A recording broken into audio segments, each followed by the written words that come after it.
ನಮಸ್ತೆ. ಪುರುಷ ಮತ್ತು ಸ್ತ್ರೀ ಇವರಿಬ್ಬರ ನಡುವೆ ಇರುವಂತಹ ವ್ಯತ್ಯಾಸಗಳು. ಪುರುಷ ಹೇಳ್ತಾನೆ, ನಾನೇ ಸರಿ, ನಾನೇ ದೊಡ್ಡವನು, ನಾನು ಹೇಳ್ದಂಗೆ ನಡಿಬೇಕು ಅನ್ನುವಂಥ ಮನೋಭಾವ ಅವನಲ್ಲಿರುತ್ತೆ. ಸ್ತ್ರೀ ಕೂಡ ನಾನು ನಿನಗೇನು ಕಮ್ಮಿ ಇಲ್ಲ, ನಾನು ಕೂಡ ಎಲ್ಲದರಲ್ಲೂ ಸಮನಾಗಿದ್ದೇನೆ, ನಾನೇ ಮೇಲು, ನನ್ನ ಮಾತೇ ನಡಿಬೇಕು.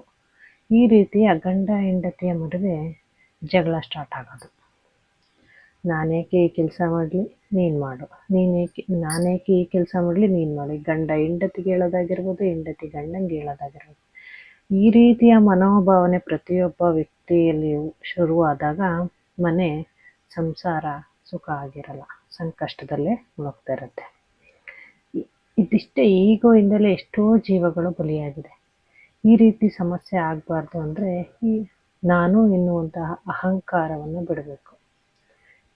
ಒಂದೇ ಒಂದು ಕ್ಷಣ ಯೋಚಿಸಿ ನೋಡಿ, ನಾನೇ ಸರಿ, ಅಲ್ಲ ನನ್ನ ಗಂಡ ಹಾಗೆ ಹೇಳ್ತಾರೆ, ನನ್ನ ಹೆಂಡತಿ ಹೀಗೆ ಹೇಳ್ತಾಳೆ ಅನ್ನೋ ಭಾವನೆ ಬಿಟ್ಟು, ಅವ್ರು ಯಾಕೆ ಹಾಗೆ ಹೇಳ್ತಾರೆ, ನನ್ನಿಂದ ಏನು ತಪ್ಪಾಗಿದೆ, ನಾನೆಲ್ಲಿ ಸರಿ ಮಾಡ್ಕೋಬೋದು ಅಂತ ಯೋಚಿಸಿ 10 ರಿಂದ 15 ನಿಮಿಷ ಶಾಂತವಾಗಿ ಕುಳಿತು ಯೋಚಿಸಿ ನೋಡಿ. ಆಗ ನಿಮ್ಮೊಳಗೆ ನಿಮ್ಮ ತಪ್ಪಿನ ಅರಿವು ತಿಳಿಯುತ್ತೆ. ಏನಾಗ್ತಿದೆ, ನಾನೆಲ್ಲಿ ತಪ್ಪು ಮಾಡಿದ್ದೀನಿ ಅಂತ ನಿಮಗೆ ಅರ್ಥ ಆಗುತ್ತೆ. ಪುರುಷ ಕೂಡ ಇದೇ ರೀತಿ ಮಾಡಬೇಕು, ಸ್ತ್ರೀ ಕೂಡ ಇದೇ ರೀತಿ ಯೋಚಿಸಿ ಧ್ಯಾನಕ್ಕೆ ಹೋದಾಗ ನಿಮ್ಮ ತಪ್ಪಿನ ಅರಿವು ಅರಿತಾಗ ಇಬ್ಬರು ಕ್ಷಮಿಸಿಕೊಂಡಾಗ ಜೀವನ ಅದ್ಭುತವಾಗಿರುತ್ತೆ.